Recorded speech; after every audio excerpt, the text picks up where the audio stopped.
Good evening, everyone.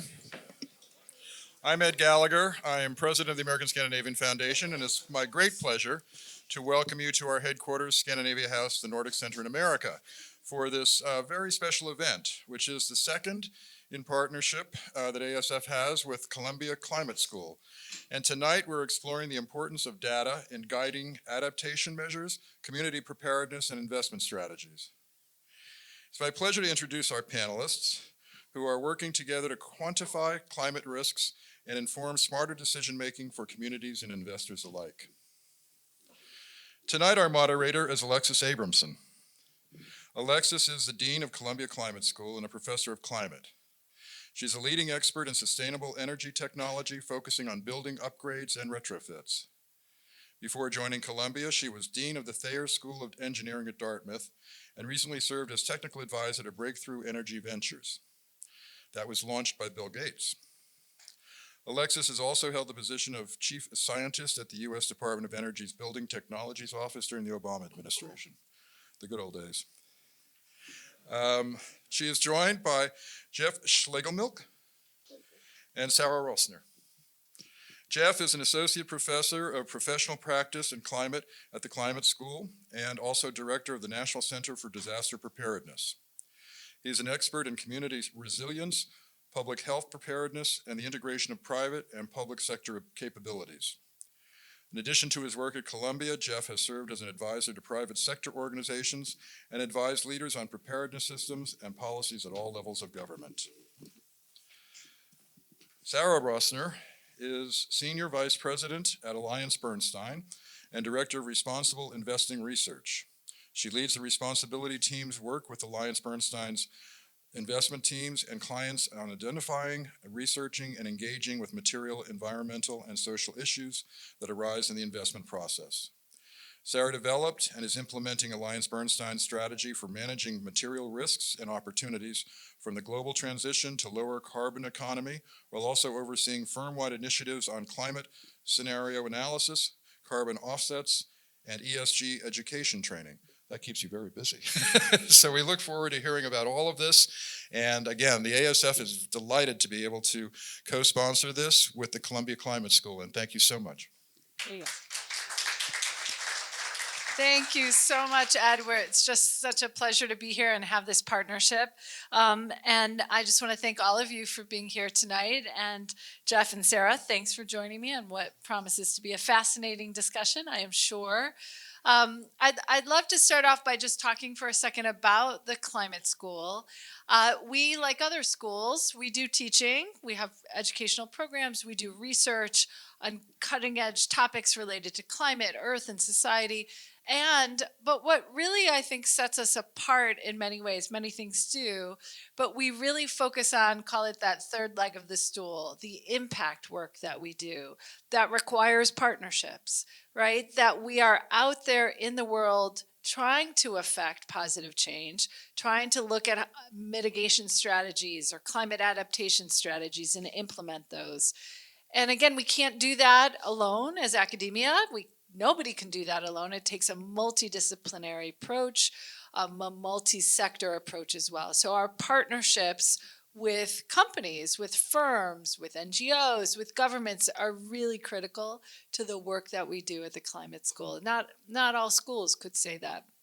So that's why it's exciting to have AllianceBernstein represented here today by Sara. And maybe we can start off by exploring that relationship between the Climate School and AllianceBernstein. And Sara, maybe talk to us a little bit about how did that partnership begin? Thank you.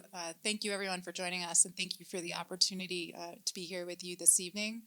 In the spirit of full disclosure, I should also just note I am a Climate School alumni, or pre-Climate School alumni. I finished my master's in sustainability management at Columbia in 2018, so this is really coming full circle.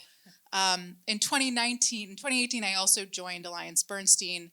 In 2019, we started our collaboration with Columbia Climate School, and it really grew out of actually an event like this. Our then chief responsibility officer was attending an event with some folks from the Lamont Doherty Earth Observatory. I don't know if you all are familiar with that institution, but it's a tremendous center of research and science on the other side of the river, really in our backyard. And we, at that time, really needed to level up our own investment team's knowledge and education when it came to climate change.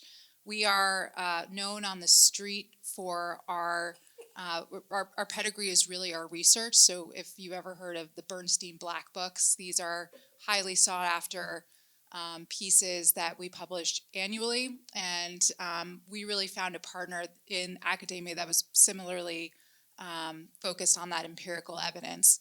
I would say the other leg of the stool for us is, as Alexis mentioned, is finding an institution that was very focused on real world outcomes. So not just leaving all that knowledge and science in the ivory tower, but really finding a partner who's been a tremendous ally, I think, in really spreading that knowledge within the capital markets, and that's been tremendously successful. We've gone from training our own investors in climate, who are now, I think, fairly fluent, to we recently just finished our third Climate and Science Academy with Climate Science and Investment Academy with Columbia, where we've had, I think, around 600 or 700 students globally participate in modules with Columbia faculty and AB investors on not just the science of climate change, but how we're actually implementing that into our investment decisions. That's great. And we're excited, obviously, to continue to have you as a partner. I think when you talk about educating, providing information, if you will, right, to your clients, to your firm as well, there's a lot to know, a lot to learn. In particular, one of our focuses here today is around the climate adaptation space. This idea that climate change is impacting the world, particular parts of the world, sooner rather than later.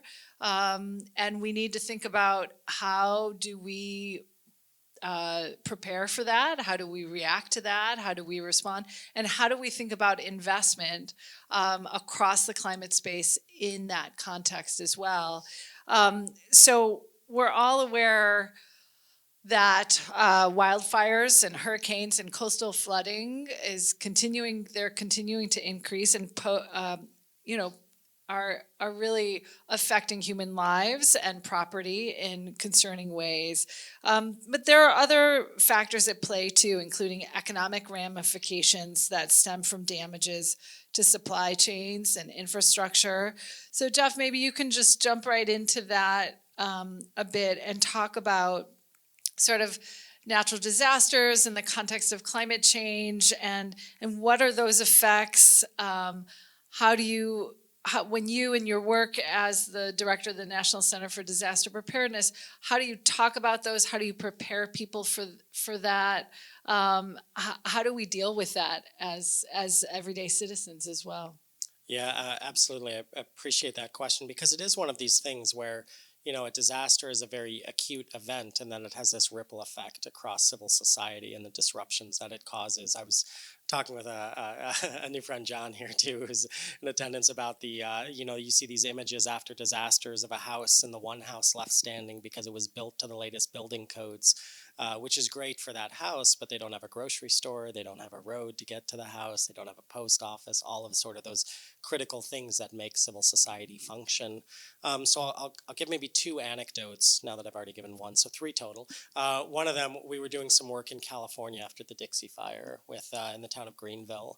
In this town of Greenville, it's a small, up in the Sierra Nevada mountains. It's a couple hours drive if you fly into Reno, Nevada, and then head back up into California.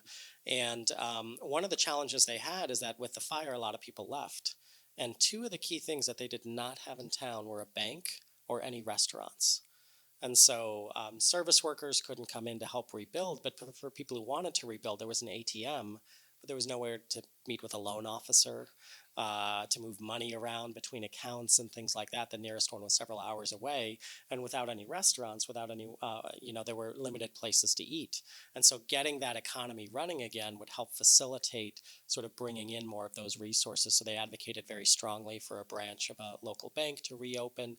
And they also advocated what they did, because all the buildings were gone, was set up a food truck park.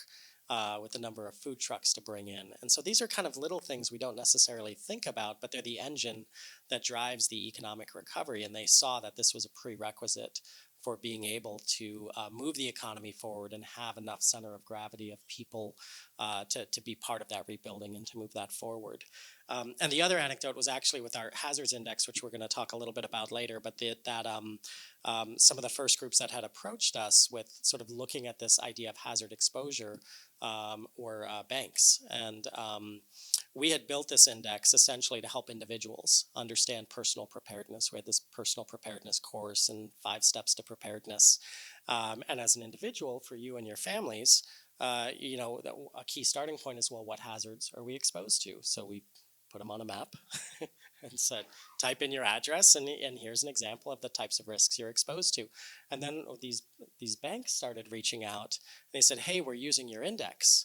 And nothing is more terrifying to many academics than their tool actually being used by someone. And so we said, no. But we got on a phone call with them and started talking to more of them. And they said, yeah, we're underwriting a municipal bond for this jurisdiction. And so it's like a 30-year return. It's a long time horizon bond. And they said, we understand that, this place is earthquake prone. If they have an earthquake and it disrupts the economy and they don't have a good plan in place, people are going to leave, and that's going to affect their tax base, and that's going to affect their ability to repay us. So then we start seeing these cascading effects working their way into the finance industry and the access to finance. But it's not just a negative, it's an incentive. By asking that question, it sort of prompted, that due diligence on, do you have these plans in place, which can be a strong incentive for helping move this forward. So I'm sure we'll talk about many more, but I could spend all night talking about that. A little bit more on this, the National Hazards Index. So you obviously need data for that. Where does that data come from? Yeah. So this is a heavy point. So the hazards index itself. So essentially, we have 2 versions. We have a retrospective where we have 14 data layers that look at 14 different hazards, and it's a summative score. The latest version. So we had version 1.0. We were approached by our colleagues at AllianceBernstein to update the data and also to help optimize that, build it in a way that is not only useful for individuals, but is useful in the way that financial firms consume data and use it to sort of create a better data ecosystem for risk analysis. And then the third iteration that we have, and these are both freely available on our site, integrates 4 different climate change projections. And so we can look at future events under different scenarios. But to answer your question, the all but one of the climate change scenarios come from data sources in the United States from the federal government. So when we talk about federal funding and the importance of federal funding, we have to understand that data is infrastructure.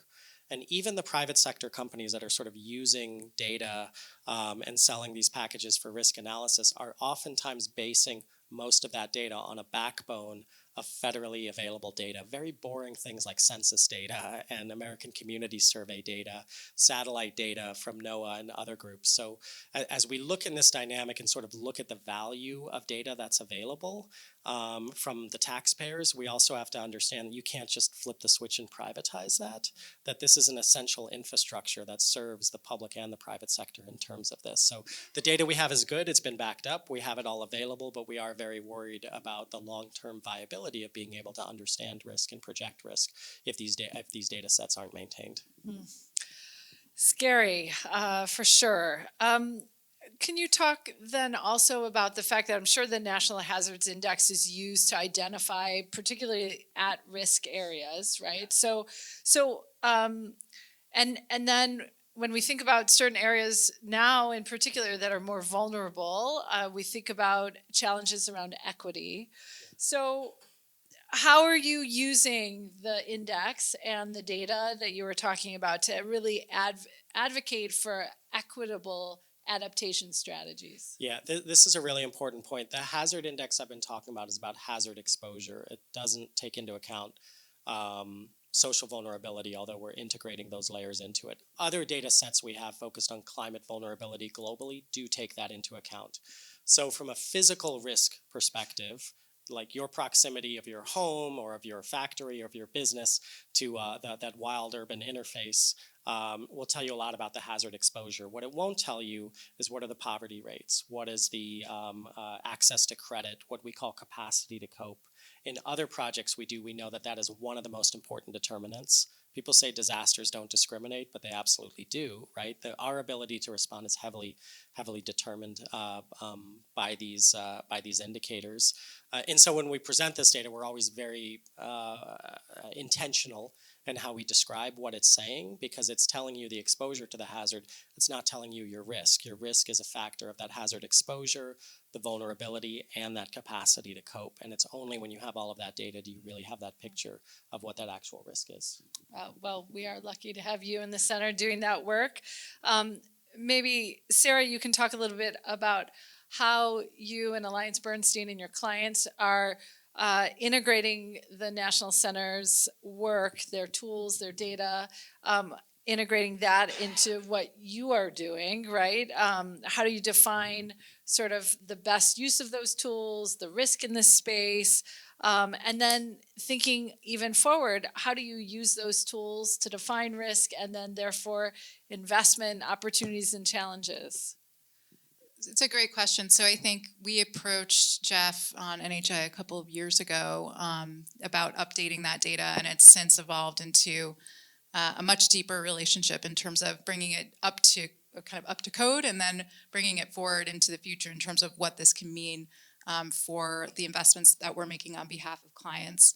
I think the most direct, there are two or three examples I would use. Number one, what we did once we had that data, once we were able to kind of clean that up with Jeff, is we've been able to attach cost to those numbers in terms of we've been able to look at counties that are, the data is kind of down to the county and census tract level. There are just over 3,000 counties in the United States. We're able to kind of assign values that make these hazards comparable across all of our counties. Why is that important? It's important to us because we invest not only in companies, but we invest in municipalities. We invest in things like public school systems, like publicly related healthcare systems, affordable housing. And so when we make these investments, we need to understand, what could impact this issuer's ability to pay back its debt, right? And so, as Jeff was alluding to before, if you're investing in a city that is extremely exposed to hurricane risk and experiences a significant event, what does that do to its ability to service its debt? It can be very impactful. And what does it do to its tax base in order to collect the money to service that debt over the long term? So what we've done is the way we've been able to kind of marry these two things together is to try to look back historically of about 25 years of the cost of these natural hazards to municipalities in two different parts of the United States. And once we have that, we're able to kind of understand, okay, how exposed is this county or is this area to all of these hazards or certain hazards? And how should that affect the way we price this risk, or what we should expect from the market when we have issuers out there selling debt or selling bonds. And that's been really impactful. It's been so impactful that we have a number of different environmental factors that we look at when we're looking at debt issuances from these municipalities and these public agencies. It used to be just one of those factors that kind of folded into a number of factors. In our municipal analyst's mind, it's actually become so significant that we're pulling that factor out to be its own standalone factor that will impact our internal credit ratings, and then also that impacts how we think about the valuation of these securities. The more frontier way I think we're using this data is with companies. So where we have enough location data for the companies that we invest in terms of their offices, their manufacturing facilities, their logistics facilities, where we're able to map that out, we can actually go to the companies that we invest in.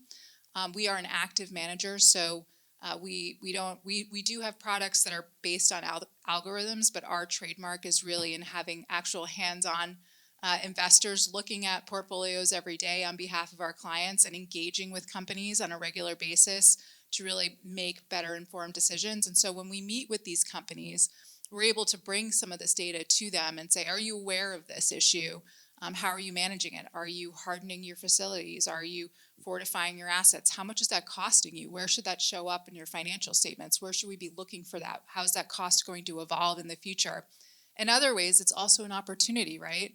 I'll give an example. We have an investment in a company called Prismian.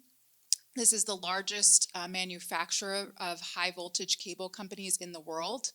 And it's really, we were really thinking about it in terms of an energy transition play. Think about electrification, all of the grid development that needs to be done to service things like data and AI hyperscalers. But it's also a play, in our view, on the climate adaptation piece and resiliency. So utilities that need to upgrade their cables and harden them and fortify them to make them more resilient to extreme weather. When we looked at where the manufacturing facilities were for this company, they were in a couple places that were pretty exposed. But what we had found when we spoke to this company is that they had taken this into account in their enterprise risk management process, had implemented fortification measures at a number of these facilities, and actually had lower insurance costs as a result. So this is a company that's not only addressing the cost, but also capturing the opportunity when it comes to adaptation. Wow, that's great. I mean, you're really thinking through a lot of different aspects. I don't know that all investors are taking that approach. Sort of, what do you think we need to do as society, as a sector, investment sector, right, to help people do more responsible investing? I honestly, I know this is going to sound corny, but education is key. We can help with that. I think it's always important to have the conversation in terms of when someone comes to us and says, "Oh, I want to have a climate focus in my investing." Well, what does that mean to you? How can we? What exactly is that? And there's a lot of room, I think, for folks in the investment management space and their clients, who are some of the largest capital allocators in the world, to come up to speed on some of this stuff. And I think relationships like the one we have with Columbia are real cornerstones to moving the entire capital market towards making investments that are responsible, that are really aligned with our fiduciary duty to our clients, which is to manage material risks and opportunities to investments to garner better risk-adjusted return. Yeah. We do a lot of the climate school across disciplines, and a lot of it's some science and engineering, the technology piece, there's the policy piece, of course there's the financing investment piece as well. But one of the cross-cutting things we talk about with our students in particular is the communications piece, the educational piece, not just the students in the classroom, but how do you communicate about this so that people listen, so that people hear you, so that people learn. And it's a real big challenge, and I think one that we need to focus on more across sectors, across humans, across the globe. So I'm really glad to hear you're in the fight with us on that. Maybe, Jeff, I'll turn to you and kind of get us back to, again, thinking globally about disasters and about the impact of climate change. Just because we happen to be here in Scandinavia House, I'll ask you to just reflect on sort of the Nordic countries a bit. And of course, I would imagine sea level rise and coastal flooding are issues there. And can you just talk a little bit about how NCDP might be working with that part of the world, and then thinking about how do we mitigate those kinds of risks? Yeah, so in general, in terms of the hazards, in particular, the Nordic countries, as you mentioned, sea level rise, wildfires in areas of dense forests that are suddenly drier with a lot more fuel available, river flooding. One of the phenomena we're seeing with climate change is more rainfall, the ability to hold more moisture in the atmosphere, are all key threats, among others. We've done some work with our global index, our Climate Finance Vulnerability Index, which is designed around concessional finance. So looking at what are the climate risks and what is the ability to finance. This is the index where we do have an integration of vulnerability and capacity to cope. And I will say the Nordic countries do very, very well in those rankings relative to other countries. Now, if you're feeling good and feeling safe, don't worry, I'll take that away from you in just a minute. But as a disaster professional, it'd be irresponsible if I didn't.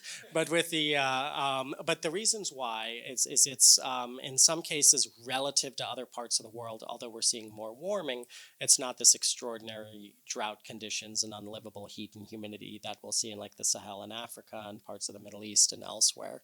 But also, and perhaps more importantly, one of the things we've seen with this index is hazard exposure does not correlate well with risk. It really doesn't correlate at all because of vulnerability and capacity to cope. And in the Nordic countries, you have a lot of great investments in disaster risk reduction, investments in infrastructure, investments in social safety nets, access to food security and things like that actually go a long way towards promoting disaster resilience. And then the other piece on the ability to finance this, there's just healthier indicators in terms of debt sustainability, financial sophistication, and financial integration. So this provides, I think, a tremendous opportunity to, and as we've continued to see both on the climate mitigation, but also climate adaptation, a lot of space to kind of lead the narrative of doing well in an area that is warming faster than most of the rest of the world, with a few specific exceptions. But I did say I would introduce a little bit of fear into you, and so let me do that. Two caveats I would give to that is, one is that we don't know what we don't know. So when we look at global warming and the normal distribution of events, disasters are tail events. They're rare events. We don't see them a lot. We don't have a lot of data. And as that warming shifts, those rare events become more normal events. And what happens is events we've never seen before enter into the tails. So we don't know we have good models for things that we can develop models around. But it's the unknown unknowns that are things that we're gonna have to keep a close eye on, some of those changing conditions, as well as variations on extreme events that were historically rare and are more common. And the other is that doing well in a world that is not always an easy thing. One of the other areas we worry a lot about is conflict, global migration, pressures on immigration, all sort of stemming from the tremendous pressures that economies and people are going to face and are facing already throughout the world. And so recognizing that widening inequities in a world that is experiencing climate change very differently can present its own socio-political hazards but also opportunities for leadership and guidance on all of this too, that I think we're all thinking very closely about at the climate school and beyond. Yeah, I think you paint a picture that is a little bit scary. At the same time, I think we also have a lot of the tools available to think about how to tackle the challenges of climate change. I'm trying to be more positive in my conversations around climate change. And along those lines, we are seeing a lot of companies that have embraced sustainability goals. I know that there's been in the news some articles around how companies are pulling back, perhaps ESG is no longer in fashion. I will tell you that is not our experience at the Climate School. We have various corporate partners in particular that are embracing sustainability and climate-related actions. And maybe they're calling it something different because that's better for them to do for one reason or another. But for the most part, they realize, like Sara sort of walked through, that this is real. They can't bury their head in the sand, and they have to think about ways to work towards mitigating the impact on their bottom line, on their businesses, on their customer base, et cetera. So maybe we can talk a little bit about that. I was up here during Climate Week in September with the CEO of IKEA, which we had a great conversation. And I think IKEA is a good example of one of those companies that continues to embrace sustainability goals. But of course, there's sort of this balance between the financial pressures on a company and what might end up being sort of maybe a long-term like resilience goal that they have. So it's hard to sort of do something today that often might not pay off for many years to come. And so we had a great conversation about that and IKEA's commitment to that. And Jeff or Sarah, maybe we'll start with you, Sarah. Can you talk about that balance, right? When you talk to sort of your clients, right, about that balance between the financial pressures and integrating climate resilience into what they do, how do you help them move forward? So, by way of background, we manage about 860 billion in assets for clients globally around the world. So we have a very diverse set of clients, everything from pension funds to insurance companies to global financial institutions and high net worth individuals and families, which was really the genesis of our firm many decades ago. And so we need to find a way to thread that needle between a very diverse set of interests. I think what's served us incredibly well and continues to do so is our focus on what are the financially material environmental risks or social risks and opportunities to the businesses that we invest in. If I am engaging with a biotech company in the tech triangle in Northern California, I really do not want to hear about the solar panels on the parking lot. I want to hear about how the CEO is trying to retain his talent in a very, very competitive market. And the same thing goes for climate adaptation and resilience. If you are a food and beverage company and you are not tracking and disclosing where your operations are in materially water risk areas and how you're managing that, that's a red flag. Because that is a major input into your business. And if you lose access to that, that could result in some significant write-offs. And we've seen that. We've seen that with a major beverage maker who had a plant that they were developing in northern Mexico, which is incredibly water constrained. They lost their social license to operate for a number of different reasons, but that resulted in a multi-$100 million write-off. So I think that's where we typically, I think, get the most traction is not focusing on the values end of the spectrum, but really where this is impactful to investments in terms of seeking better risk-adjusted return for our clients. Great. Jeff? Yeah, no, I always like to say that there are a lot of unrecognized risks, but there's also a lot of unrecognized value in the business environment. So I'll give a quick example. After Hurricane Maria in Puerto Rico, there was, at the time at least, a large manufacturing presence for the pharmaceutical industry. And a lot of these factories weren't open. And they weren't open because it wasn't because they were heavily damaged. A lot of them were actually built fairly robustly and did okay with the hurricane. Some of them didn't have power, but a lot of them had independent generation anyway because of the state of the grid and could do it. They couldn't function because the community couldn't get there to work. The roads were washed out. People were at home without power. And so this is one of those where there's a relationship with the community in terms of the context of doing businesses that we have not enumerated. And this is where I think academia is such a vital partner as well, too, is because this is where the research comes in, right? These are the types of research questions to provide some of the data to quantify this, to ultimately be able to say, yes, we have this shared value. Now, how can we make sure that this is articulated in terms of the value chain to shareholders, into the corporate environment? One of the best corporate social responsibility approaches I saw was with a global beverage company, and they were looking at 3 criteria. They were going to invest in resilience projects in communities where they operate. And they looked at 1, where are we operating? 2, where is there a high exposure to disasters? And 3, where is there a low governmental capacity to cope? And if you hit those 3 criteria, that's where they prioritize this. 1, because the community needed it. There is a public good here, but there's also, they recognize that affects the bottom line too, that this is the context. If the community's healthy, they're healthy. I think the title of the talk in Climate Week was being a good business is good business, something like that. Yeah, and so being able to so there's some math involved with doing this to get beyond the value proposition and actually get into the value calculation that I think there's some work to do, but is starting to unlock a lot of really important players and resources into the mix. Great. Maybe we can shift, but we're going to open it up to questions in just a minute. So get your questions ready, but shift to another part of the world, Brazil.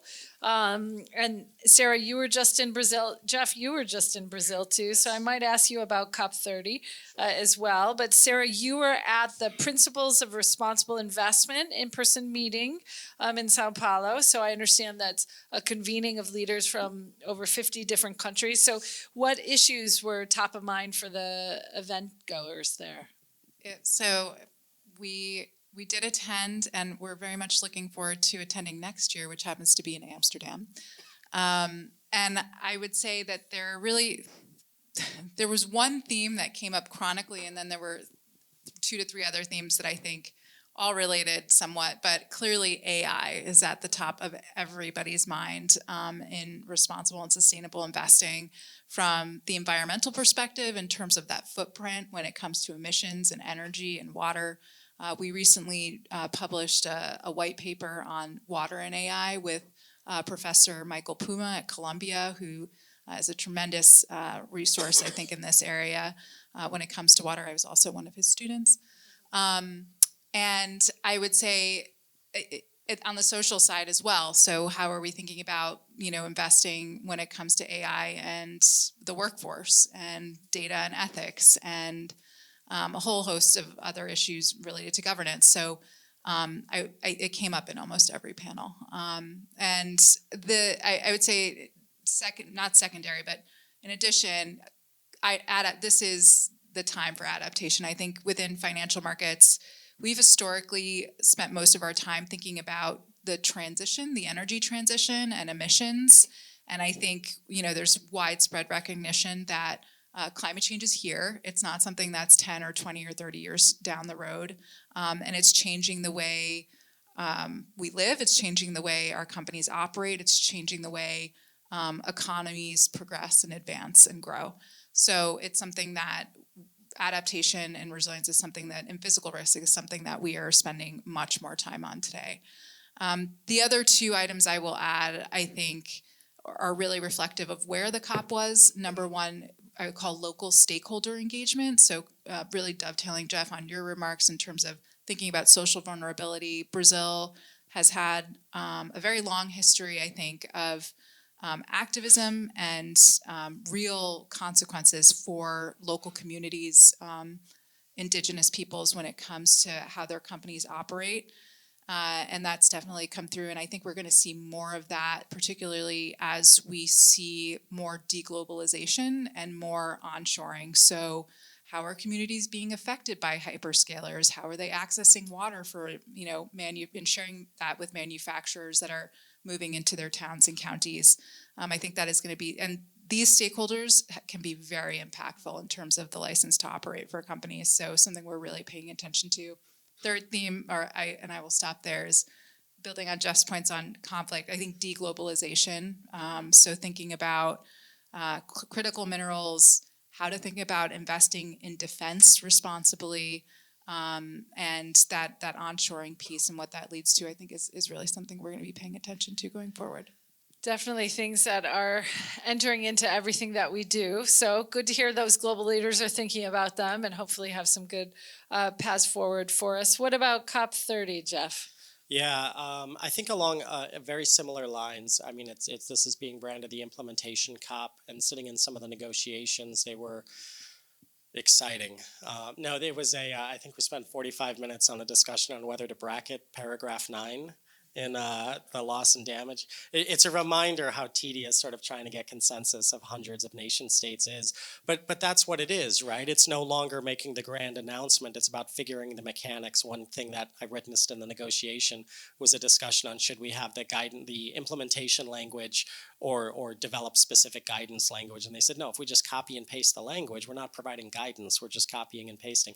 So there was a hunger for that. In the blue zone outside of that, where it was a little less technical, I think 2 themes that I saw. One was with the development banks and with the multilateral organizations, like really seeking to find ways to make climate adaptation investable.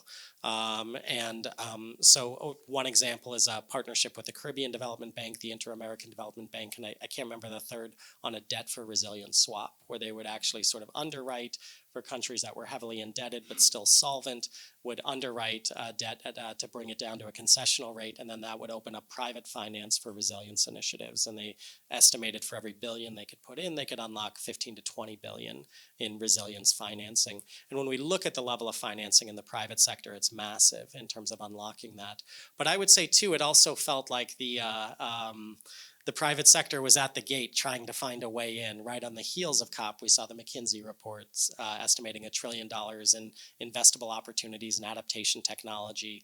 Around the same time, a little bit before, Bain and BCG all had reports also looking at similar investable opportunities, but also looking at, I'm going to try and remember the statistic, but something like for companies that invested in their own adaptation, they saw a 10% greater return over time, something like that.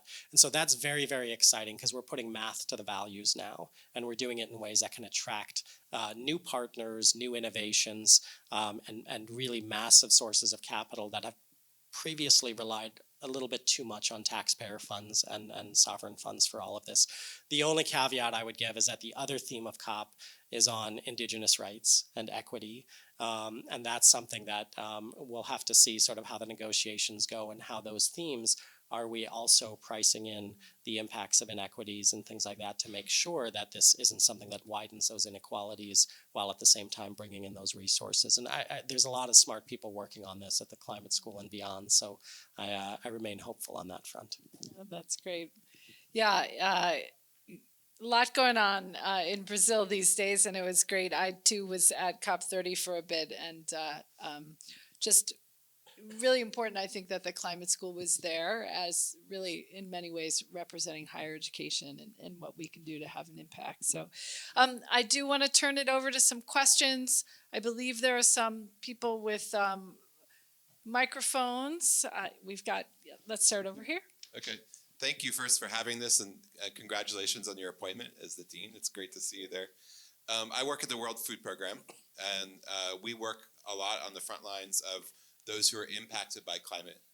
And obviously it has a huge impact on food systems, and we're working in the places that are maybe impacted the most that have the least investment. And I wanted to get at some of the points you were mentioning about the lack of investment.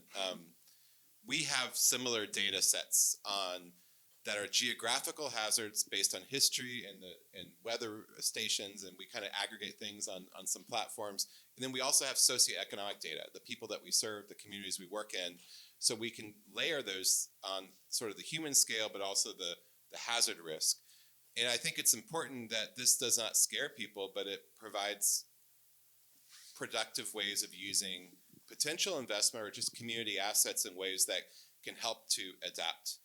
And in many ways on the food systems, climate change is climate change. There's ways to adapt. There's different crops. There's different things you can do. You can work on water catchment. You can work on greening. You can replenish. There's a lot of positive things that you can do. But I think you'll see in these reports, there's not much investment in these places hardest hit. And I think that's partly because there's not always a strong government presence to cut a ribbon or have a proper kind of quote unquote developmental project. So we're looking at smaller things, community based. But I wanted to ask you all, what are your thoughts on, we have a lot of data. We're trying to point at productive ways, not to scare, but to say, hey, this community actually has some opportunities, but work on this area. Maybe the other area is not going to work in this one to steer it. But any ideas on attracting capital or investment or even just technology transfers to these communities that we're working on at the World Food Program and other partners in the UN system, where it's really the front line but least investment. I think last year the report at COPE was talking about that investment gap, and it's still there. And so that's something to look at. Thank you. Yeah. Sarah, Jeff? I can start. Wonderful to have you here. I really appreciate the question. You may know a colleague at the Climate School, Dan Osgood, and this financial instruments team. For folks who don't know, that we do a lot of work with the World Food Program, and Dan, a colleague who works in my center, leads this initiative focused on index insurance based on seasonal forecast to then release resources to farming communities. And one of the ways that they're integrating technology with the farming communities is through games, and they're exploring ways through like phone-based games to really sort of generate, okay, it's one thing to release funds at a high level, it's another thing to actually make it useful for people to use and to really integrate that. And I see, I know you've done some work with Dan on that too. So I think on the equity piece, that's really important, but to make it investable, this has been one of the big things. And I remember seeing actually someone from the private sector at the UN General Assembly at the headquarters during Climate Week saying you have to make this investable if we're going to do it. And I think that's what the development banks are trying to do, is to try to find ways of de-risking, of kind of underwriting this to make it less risky, to allow that integration. Another point to be very careful about too, as a disaster person, when we're laying out climate scenarios, I always gravitate towards the worst one. I'm like, let's start with the worst one and work our way back. And I was reminded in that meeting as well too, from this colleague, that if you overestimate climate risk, you are making the cost of capital much, much higher in order to reach. So I think it's something where we do need to sound the alarm on the risks of climate change, but also recognize that we want to be very careful. It does need to be fairly precise, at least to the extent that's possible, so we're not artificially increasing the cost of that capital. But it remains a big challenge, particularly for emerging markets. A lot of the focus has been on concessional finance as a stopgap or as an intermediary space between that. But Sarah, you probably would know more than me. I would say that I again, like, delighted to have you here. I think where we've had the most touch points with this have been in our blended finance transactions. So we are a partner to an organization called the Emerging Markets Investors Alliance. And this particular organization has been very focused on these types of deals. What are blended finance deals? These are deals where that are structured in such a way that marry public finance with what I would say, not private sector, but commercial enterprise finance, like AllianceBernstein. So these deals are attractive to us, not just because they offer an environmental or social outcome that is attractive to certain clients, but because they're also competitive in the market within portfolios of other securities that we offer to a very wide range of clients. One of the deals that comes to mind, I think we've done at least 3 of these, but is the Galapagos bond deal that we closed, I believe it was last year. So that's a deal where we were able to work with a couple of lead arrangers and the country of Ecuador to lower its debt burden and use those savings in order to put money towards conservation and jobs and economic development, responsible economic development in the Galapagos. Another deal that comes to mind is we did the rhino bond deal in Africa, as well as a deal with in the Amazon. This was also last year, where we were able to work with a developer there that was reforesting some area and in order to sell certified carbon offsets. I have to be very careful because there's a lot of terminology there. And that also generated a lot of jobs, economic security for local communities, and was very involved with those stakeholders there. Wow, great. I think question on this side. Yep. Oh. Okay. I think I have the can't mic. quite see. Okay. There we go. Hi, thank you for this talk. It was very interesting. My name is Brianna Horn. I'm the National Director of Resilience at STV, which is a professional services architectural engineering firm. I'm curious, we work a lot with public agencies, public clients, and obviously all of the federal funding for climate resilience has been wrought with uncertainty, and certain projects that we're working on are throttled. I was struck by the example of the beverage company that did all of the resilience improvements in a proactive way. What tactical advice would you have to offer a public agency that wants to partner with a beverage company to, say, improve the resilience of their transportation network in a city that, so to basically formulate those partnerships? I think I need a little guidance on like how that connection is made.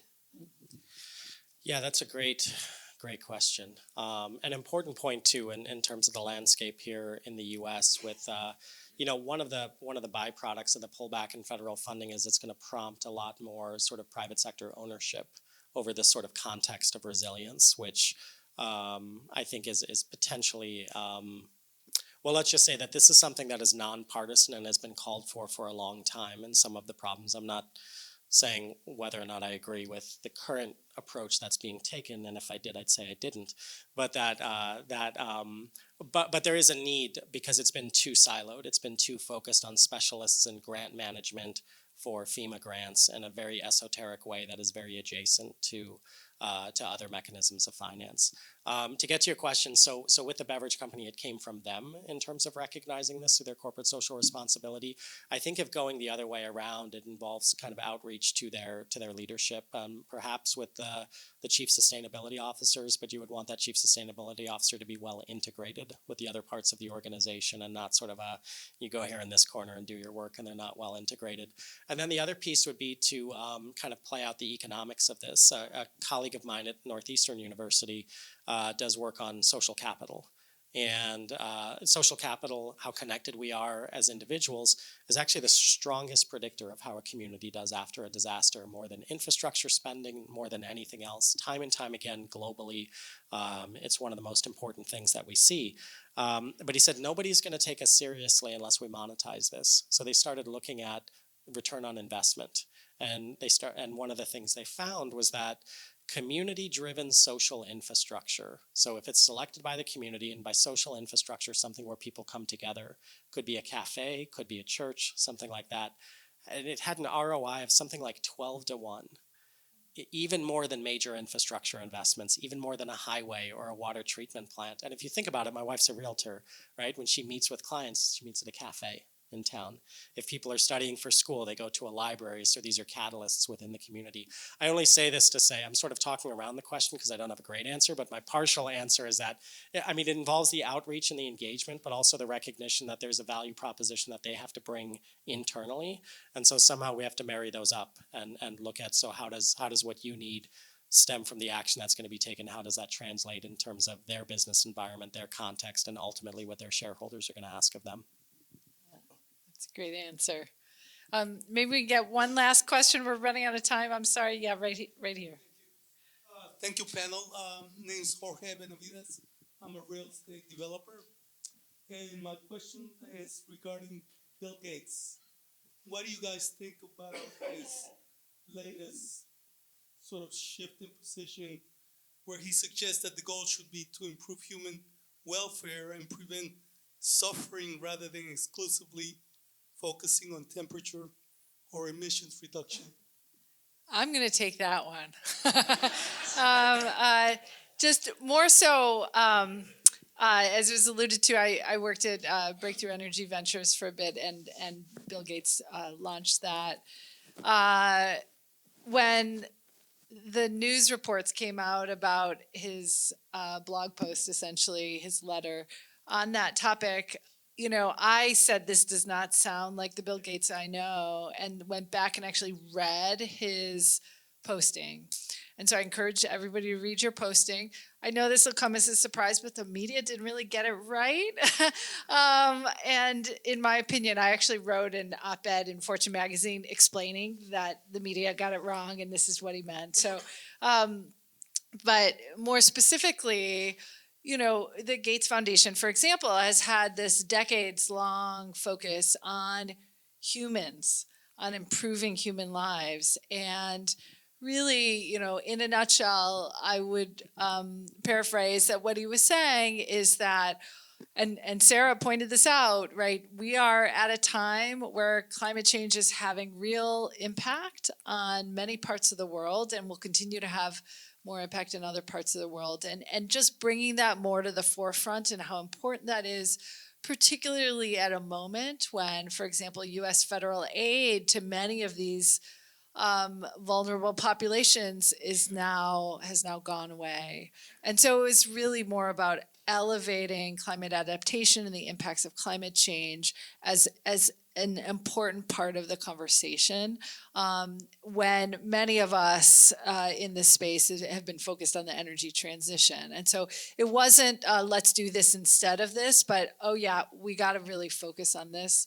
The other part was about, and we alluded to this before, was about communication and how important communication is, and that scaring people is not the best way to change hearts and minds, and we need everybody, all hands on deck, to really have an impact. So it was more focused on that, and we're trying to do that at the climate school. So trying to figure out new ways to communicate about this important topic. So I'm going to ask a last question and then we'll wrap up for the evening. So maybe just big takeaway.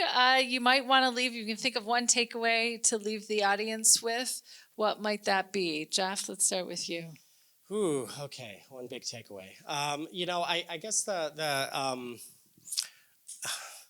things look scary, right? We open the newspaper, we look at policy. It's very, very easy to lose hope. And what I would say is we have more information at our fingertips than we've ever had before. We have more people coming together than we've ever had before. And in the arc of human history, these have been sort of the turning points where things have changed. I'll paraphrase Kamal Kishore, who's the special advisor to the UN Secretary General for Disaster Risk Reduction. He came and spoke with us at the climate school, and he said, we have no alternative to hope. Like, hope is our only option. But we go into the classroom every day and we see the innovative ideas that the students are bringing to the table. We go to things at COP and the Partnership for Responsible Investing, and we see private sector organizations working with the public sector, coming up with new financial solutions. So we may not have all of the answers that we need right now, but none of us are giving up. And I'm very, very confident that as we continue down this path, we continue in the tradition of interdisciplinary and intersectional work within academic institutions and across civil society, that we will continue to find our way through this and find innovative ways that really do lead to that more sustainable and just future that we're all working towards. Thank you for that. Sarah? I would just close, I guess, on two notes. Number one, there's no one organization, as you alluded to, that is going to solve for climate change alone. So thinking outside of the box in terms of the partners you can be engaging with on these issues is really important. I think that leads to my second point, which is we are no longer preaching to the choir in sustainability, and we really need to welcome tough conversations. So speaking to people that are outside of the box. I don't think we were doing that enough before. And I think we're having to do it now. It's not easy, but I think if you really believe in the value that this can present, and in my view, in terms of moving capital towards solving for some of these issues, I think that this is a tremendous time to be in the field. And if you're not into, if you were in it when it was easy and you're not as entrenched now, I think maybe that's okay. Maybe it's for the rest of us, but it's a really great time, I think, to be practicing sustainable and responsible investing on behalf of our clients. That's great. Thank you. And thank you both for this fascinating conversation. Also to the audience for joining us here today. I really just maybe want to summarize by saying, tonight's conversation really kind of speaks to the ripple effects of climate change and the partnerships that are required to plan for and mitigate climate-related risks and disasters. So by bringing together climate and investment expertise, the Climate School and AllianceBernstein are stewarding new solutions for our financial markets and hopefully for the planet's health. Collaborative efforts like these are really crucial if we're to tackle the mounting and complex challenges posed by environmental changes and risks. If you were inspired by what you heard tonight, I encourage you to continue engaging with the Climate School and Scandinavia House. We would be delighted to get to know you better and invite you to continue have these conversations with us that maybe you started during the cocktail hour and continue them forward beyond this evening. Again, as we heard here, building partnerships is really critical to our collective effort around climate solutions. And I wouldn't be a dean if I didn't mention that gifts to the climate school are more than welcome, as your philanthropy really does empower our students and our faculty in their mission to develop bold ideas. Many of you have already chosen to support our work, so thank you. You have our sincerest gratitude. And so thank you again for being here tonight, and we look forward to seeing you at our next event. And Thank you. Ed. And on behalf of ASF and Scandinavia House, thank you all. It's been a fascinating hour, illuminating. I love the idea that we can all take away with us, which is hope is our only option. And I hope we can do many more of these, and I very much appreciate it. So thank you all. Thank you. Have a good night.